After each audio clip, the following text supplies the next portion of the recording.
LC letter of credit. This is a flow chart of LC और इसी पे हम सारी बातें करने वाले हैं। UCPDC को भी हम देखेंगे कैसे कैसे ये काम करेगा। और बेसिकली बायर और seller, two types of parties here, जिसके बेसिस में ये काम करेगा। इसी पे हम कैसे ये इसका डेवलपमेंट होता है, कैसे काम करता है, इसी को हम आगे बढ़ाएंगे। और ये फ्लो चार्ट है, इसको भी हम देखेंगे, इसकी पार्टीज़ के बारे में देखेंगे। तो फ्लो चार्ट पहले बता क्या रहा है, इस पर बात करें थोड़ा सा। लेटर ऑन हम मूव करेंगे आगे की तरफ। आप देख पा रहे हो एक्सपोर्टर है, यहाँ पे इंपोर्टर है, दो पार्टी हैं। और अगर मैं क्वेश्चन ये करूँ कि इंपोर्टर और एक्सपोर्टर में कौन है जो एलसी के लिए अप्लाई करता है, तो इंपोर्टर है वो एलसी के लिए क्या करेगा, अप्लाई करेगा। बेनिफिशियरी कौन है, वो है एक्सपोर्टर। ये दो तरीके का क्वेश्चन आधा नंबर का आपको पेपर में देखने को मिलेगा। एलसी के लिए अप्लाई कौन कर रहा है, एलसी के लिए अप्लाई कर रहा है इंपोर्टर। मैं इसको अगर एप्लीकेंट कहूँ तो कहना कहीं ना कहीं सही होगा कि एप्लीकेंट है, इंपोर्टर को ही एप्लीकेंट कह दें। और इससे बेनिफिट मिल किसको रहा है, एक्सपोर्टर को, क्योंकि माल यानी गुड्स की डिलीवरी कर रहा है ये, इसको चाहिए पैसा दे, तो ये बेनिफिशियरी है। और भी बहुत सारी चीज़ें हैं, चलते हैं वन बाय वन। सबसे पहले एग्रीमेंट होता है ये एक्सपोर्टर और इंपोर्टर के बीच में। If you are an importer or exporter dealing in international trade transaction, you have to probably heard of several trade finance instrument, and LC, letter of credit, is one of them. जैसे ही हम trade finance के बारे में बात करते हैं तो उसमें बहुत सारे सेवरल इंस्ट्रूमेंट आते हैं, जिसमें से एलसी उनमें से एक है। आगे की लाइनें हैं कि well letter of credit also known as LC and it is a legal trade document issued by bank और financial instrument where it promises the beneficiary और सेलर। फिर वही बात आ रही है, इस लाइन को थोड़ा सा और कह देते हैं। इसको अगर मैं सेलर बोल दूं तो भी एक ही बात है।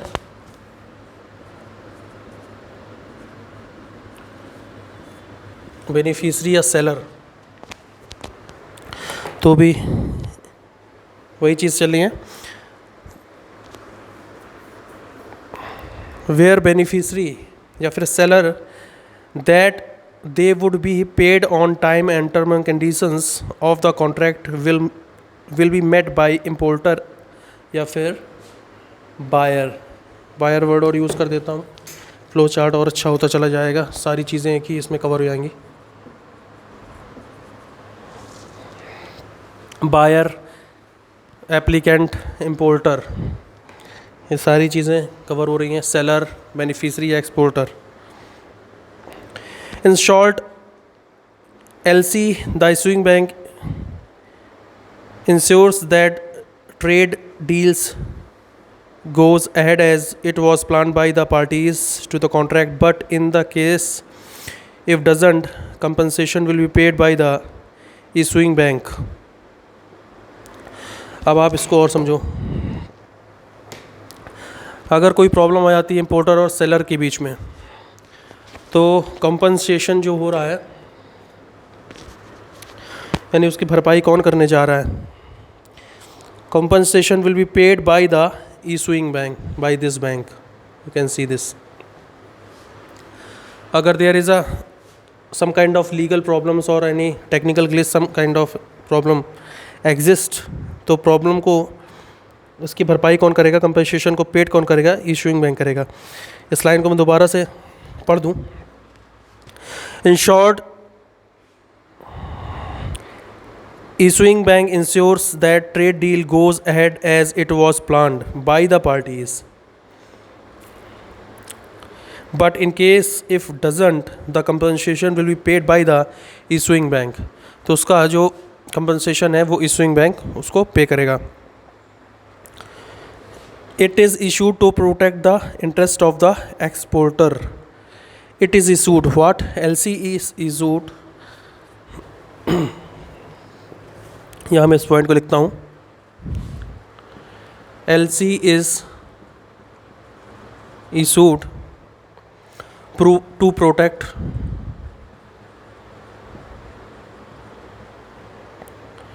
the interest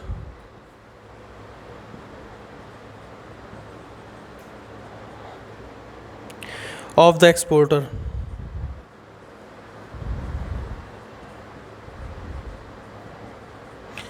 मान लो कि ट्रू और फॉल्स में ये चीज़ पूछी गई एग्ज़ाम में, तो आंसर आपका क्या होने वाला है, ये ट्रू है या फॉल्स है, ये आपको बताना है. थोड़ा सा मूव करता हूँ मैं कैमरे को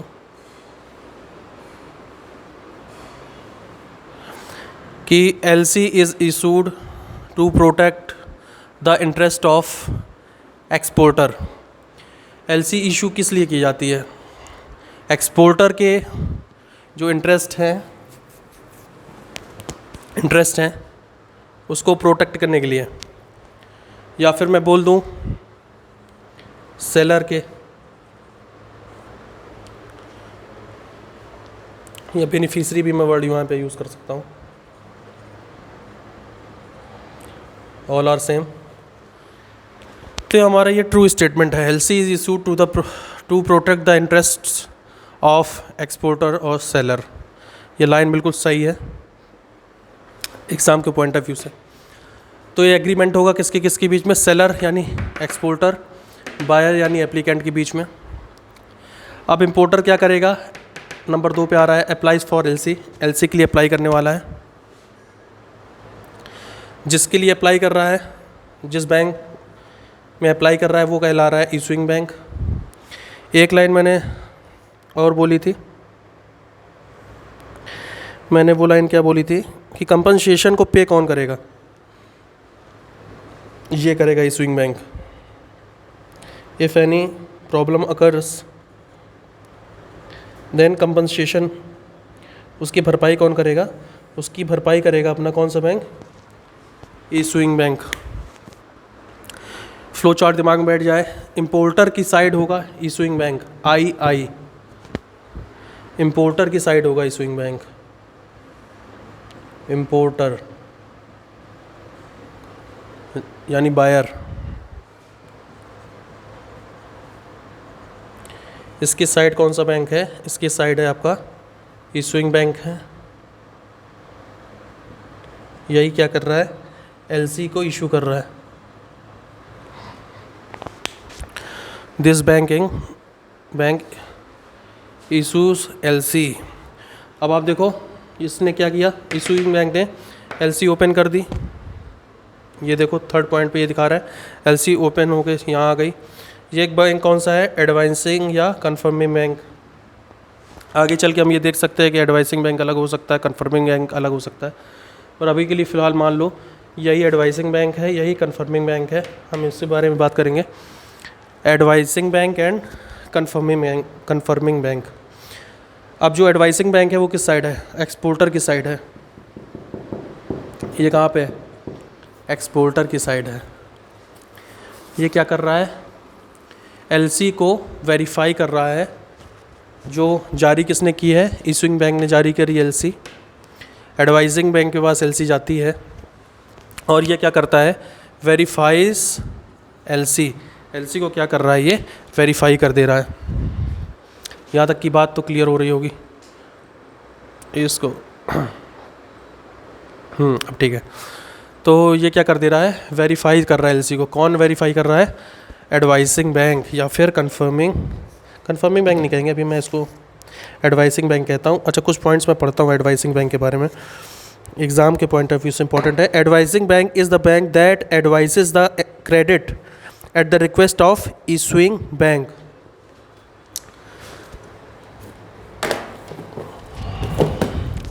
Advising bank is the bank that advises the credit. Advising bank is bank that advises the credit.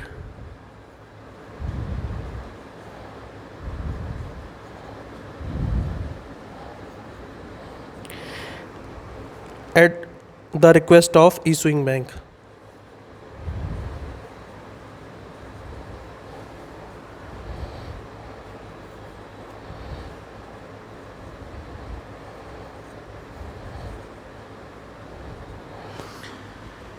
Advising bank के बारे में क्या है, एडवाइजिंग बैंक वो बैंक है जो कि क्रेडिट को या फिर एलसी जिसको हम बोले उसको क्या करता है, क्रेडिट को एडवाइस करता है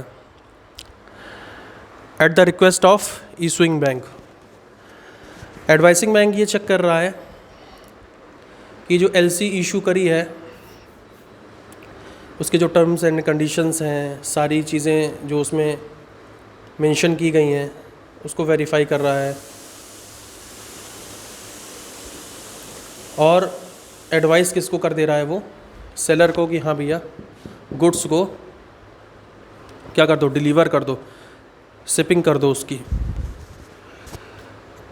अब क्या होगा, पांचवा पॉइंट, जो बेनिफिशियरी है या फिर हम जिसको हम सेलर कहें या एक्सपोर्टर कहें, वो क्या करेगा, गुड्स को क्या कर देगा, शिफ्ट कर देगा। यानी कि वो सारे गुड्स किसके पास चले जाएंगे, वो सारे गुड अब चले गए बायर या फिर एप्लीकेंट के पास में, या इम्पोर्टर हम कहते हैं उसको। यहाँ पे बायर और इम्पोर्टर बोलना ज़्यादा सही है क्योंकि एप्लीकेंट तो हम एलसी के केस में बोल रहे हैं। अब गुड्स चले गए। अब छठवां पॉइंट क्या होगा, इसने शिप कर दिए गुड्स। अब डॉक्यूमेंट ये प्रोवाइड करेगा किसको, एडवाइजिंग बैंक को प्रोवाइड करेगा। जो गुड्स से रिलेटेड डॉक्यूमेंट्स हैं उसको किसको प्रोवाइड किए, उसने एडवाइजिंग बैंक को प्रोवाइड किए। अब क्या करेगा ये एडवाइजिंग बैंक, इस डॉक्यूमेंट्स को फॉरवर्ड कर देगा किसके पास, इशूइंग बैंक के पास फॉरवर्ड कर देगा। इशूइंग बैंक क्या करेगा, वेरीफाई करेगा इन डॉक्यूमेंट्स को, ये सही है कि नहीं है, और ये सेंड कर देगा किसको, बायर को। ये पूरा एक प्रोसीजर यहाँ पे हम देख पा रहे हैं।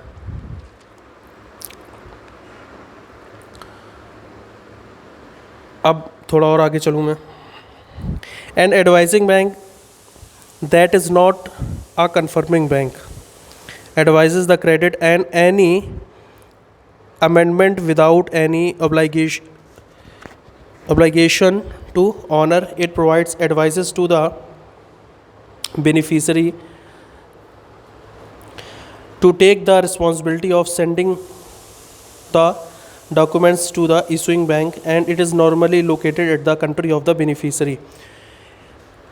यहाँ पे ये लाइन साफ साफ बुक में मेंशन है, advising bank is that is not a confirming bank. जैसा कि मैंने पहले बताया था कि इस फिगर के हिसाब से तुमको एडवाइजिंग बैंक और कन्फर्मिंग बैंक एक ही जैसा लगेगा, लेकिन एडवाइजिंग बैंक क्या है, कन्फर्मिंग बैंक नहीं है। इट मे बी और नॉट, ये हो भी सकता है और नहीं भी हो सकता है। अगर मान लीजिए इन केस नहीं है, then what is confirming bank. Confirming bank है क्या, confirming bank is a bank that adds its guarantee to the credit open by another bank. एक कन्फर्मिंग बैंक है जो क्या करेगा,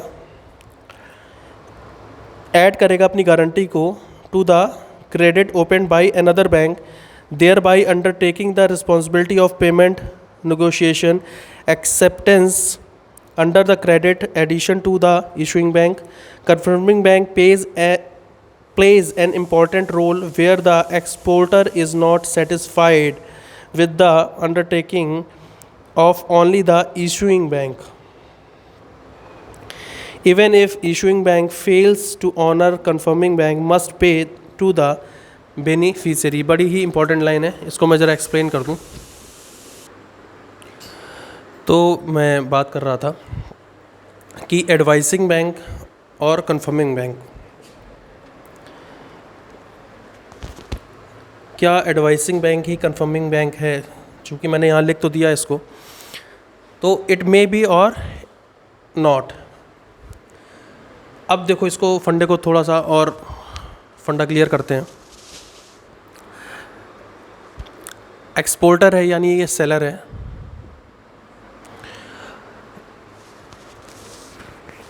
मैंने तुमसे बताया कि एक्सपोर्टर का जो कॉन्ट्रैक्ट होगा वो इंपोर्टर के साथ में होगा, एलसी का।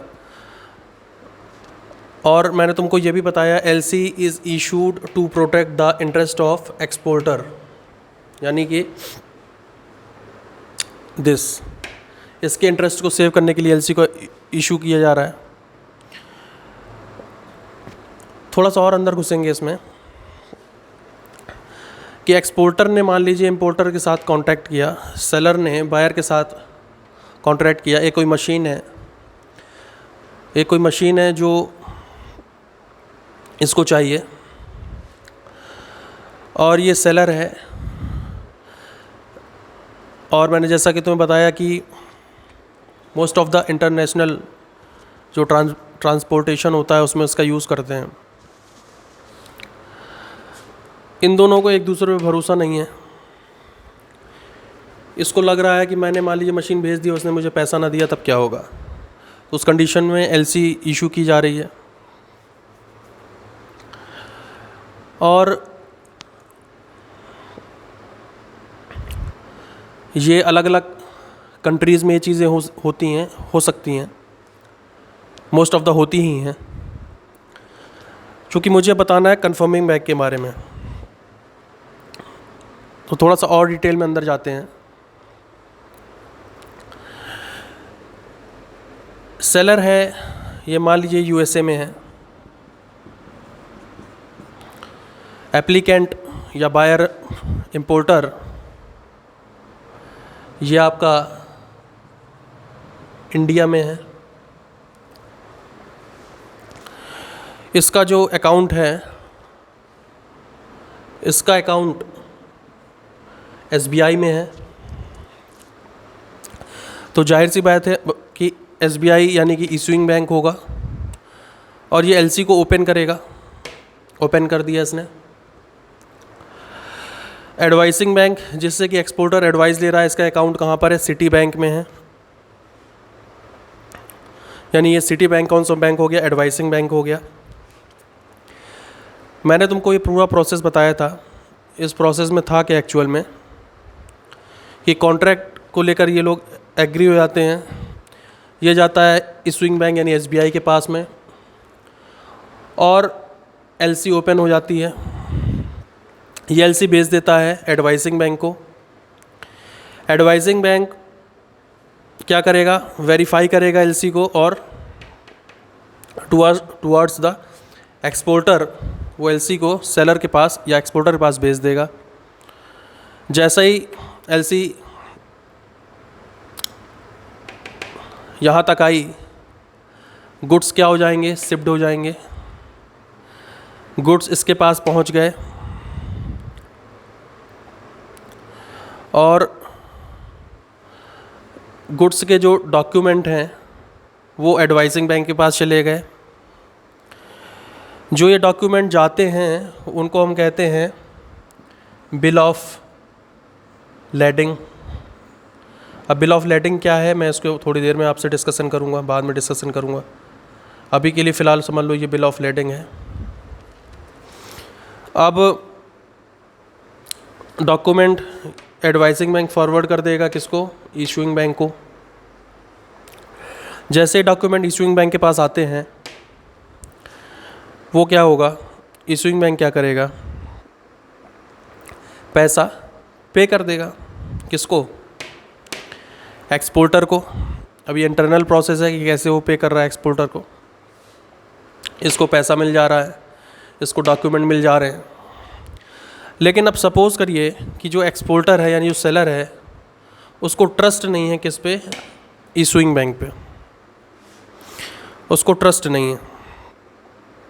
वो नहीं जानता कि स्टेट बैंक ऑफ इंडिया कौन सा बैंक है, जैसे आप नहीं जानते कि यूएसए में कौन कौन से बैंक हैं, आप नहीं जानते मलेशिया में कौन कौन से बैंक हैं, आप नहीं जानते चाइना में कौन कौन से बैंक हैं, वैसे ये बंदा भी नहीं जानता कि इंडिया में कौन कौन से बैंक हैं, एसबीआई है क्या चीज़। But let's suppose advising bank तो उसको एडवाइस कर ही रहा है, उसने कहा भैया, एक्सपोर्टर ने कहा भैया जो कॉम्पनसेशन है अगर उसको इशूइंग बैंक पे नहीं करता तो मैं क्या करूँगा, देन मैं क्या करूँगा। तो उसी के लिए एक बैंक आके खड़ा हो गया, वो है कन्फर्मिंग बैंक। तब इस बैंक की ज़रूरत पड़ जाएगी, अदरवाइज़ इस बैंक की ज़रूरत नहीं पड़ेगी। ये तो प्रोसेस हो गया ना पूरा, तब इस कन्फर्मिंग बैंक की ज़रूरत हमको नहीं पड़ने वाली। तो जो मैंने लाइंस पढ़ी बुक्स में, इसको फिर मैं रिपीट करता हूँ, अब आप इसको समझोगे, समझ में आएगा। अच्छा, सपोज़ एक चीज़ और बता देता हूँ कि बैंक ऑफ बड़ौदा बैंक है जो बीओबी है, उसकी जो एक ब्रांच है वो इस बेनिफिशियरी के शहर में है, यूएसए में है, टेक्सास में है। मान लीजिए यूएसए का एक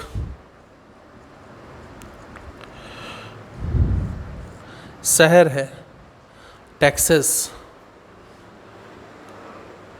एक स्टेट है टेक्सास, वहाँ पर मान लीजिए बीओबी की शाखा है, उसको पता है, उसने मान लीजिए इसको कन्फर्मिंग बैंक के रूप में चुन लिया, उसका इसको कमीशन मिल जाता है कन्फर्मिंग बैंक को।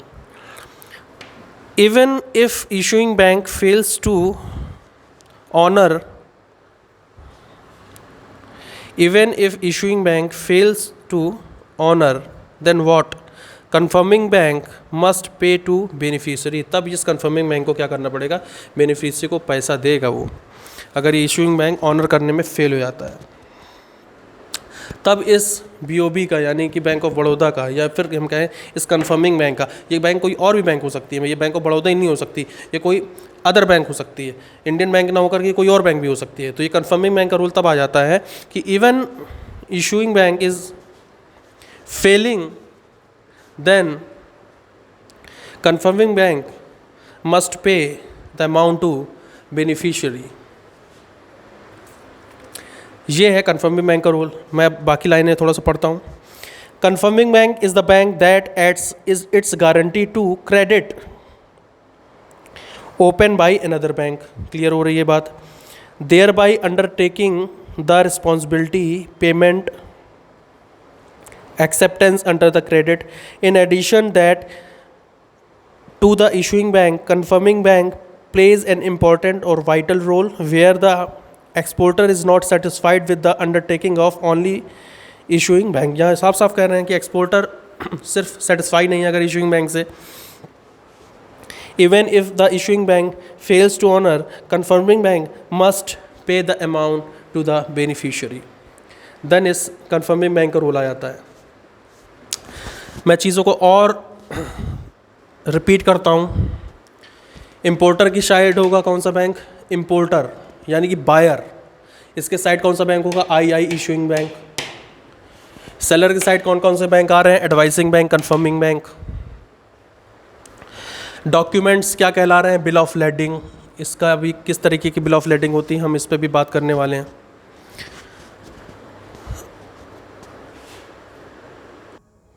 कहानी को थोड़ा सा और हम आगे बढ़ाते हैं।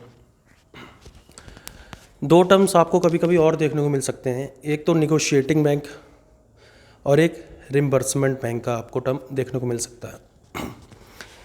हम इनिशियल लेवल पे मैंने जो ये एक फ्लो चार्ट ड्रॉ किया था, बड़ा इजी था, और अब देखते देखते ये क्या होता जा रहा है, लेंदी होता जा रहा है। मैं इसका एक समरी भी तुमको बताऊंगा, लेकिन उसके पहले दो टर्म्स आपको और देखने को मिल सकते हैं। एक मिल सकता है रिम्बर्समेंट बैंक और एक देखने को मिल सकता है निगोशिएटिंग बैंक। समझते हैं इसको भी। सबसे पहले तो ये समझ लो कि रिम्बर्समेंट होता क्या है। रिम्बर्समेंट का मतलब क्या है। रिम्बर्समेंट क्या है कि the action of repaying a person who has spend और lost what money. This is a action of repaying a person who has spent और लॉस्ट मनी, जिसने क्या किया है, अपना पैसा खोया है,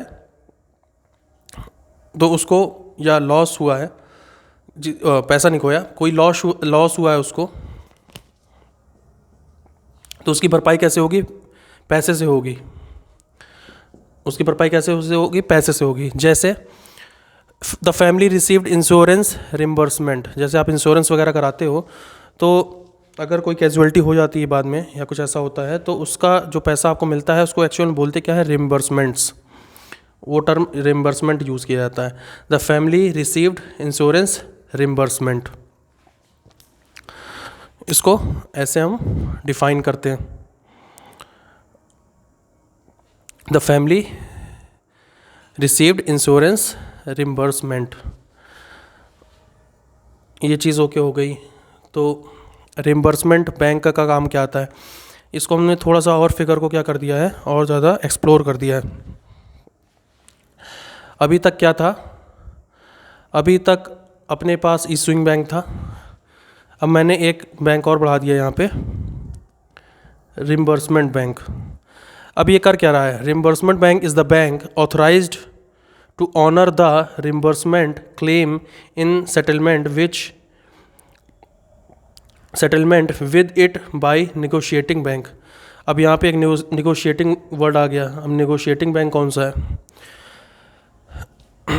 अब यहाँ पे जो एडवाइसिंग बैंक है और नेगोशिएटिंग बैंक है, इसी को मैं नेगोशिएटिंग बैंक कह भी सकता हूँ, और अलग अलग भी ये हो सकते हैं। अब फंडा थोड़ा सा मैं एक्सप्लेन करता हूँ। जैसा मैंने तुमको पहले बताया, this is a agreement between exporter and importer. इनको एक दूसरे पे क्या नहीं है, ट्रस्ट नहीं है, लेकिन ये बैंक पे तो ट्रस्ट करेंगे कि उनके अकाउंट वहाँ पे चल रहे हैं। तो अब भैया एक्सपोर्टर क्या कहेगा, मुझको क्या करो, एक एलसी ओपन करा दो। इंपोर्टर ने क्या किया, अपने बैंक में गया, एसबीआई के पास में और इशूइंग बैंक के पास में एलसी क्या कर दी, उसने ओपन करा दी। इशूइंग बैंक ने क्या किया, एलसी को ओपन करके यहाँ पे एडवाइसिंग बैंक के पास भेज दिया। इस एडवाइसिंग बैंक ने क्या किया, डिस्क्रिपेंसी को चेक किया कि कोई जो डॉक्यूमेंट्स हैं और जो लेटर ऑफ क्रेडिट है, कहीं वो डिफ़र तो नहीं कर रहे हैं, उसमें कोई डिस्क्रिपेंसी तो नहीं, विसंगति तो नहीं है, मैच हो रही है, दोनों चीज़ें की मैच नहीं हो रही हैं। क्या मैच करते हैं वो इंटरनल मैटर है, लेकिन जो डॉक्यूमेंट्स हैं, यानी जिसका शिपमेंट होना है उससे रिलेटेड जो डॉक्यूमेंट्स हैं और जो एलसी जारी किया गया है, उसमें कोई विसंगति तो नहीं है, उसमें कोई डिस्क्रिपेंसी तो नहीं है। मतलब इन शॉर्ट में अगर तुमसे कहूँ कि कोई मशीन भेजी जा रही है, मशीन का नाम है ABC, ऐसा तो नहीं है कि जो लेटर ऑफ क्रेडिट है उसमें मशीन XYZ मेंशन हो, मतलब कोई डिस्क्रिपेंसी तो नहीं है, वही चीज़ मेंशन है या अलग अलग तो नहीं है, कहीं हो गई हैं, और भी चीज़ें चेक की जाती हैं। तो ये जो चेक करने का काम है, डिस्क्रिपेंसी को चेक करने का काम है, वो काम होता है नेगोशिएटिंग बैंक का।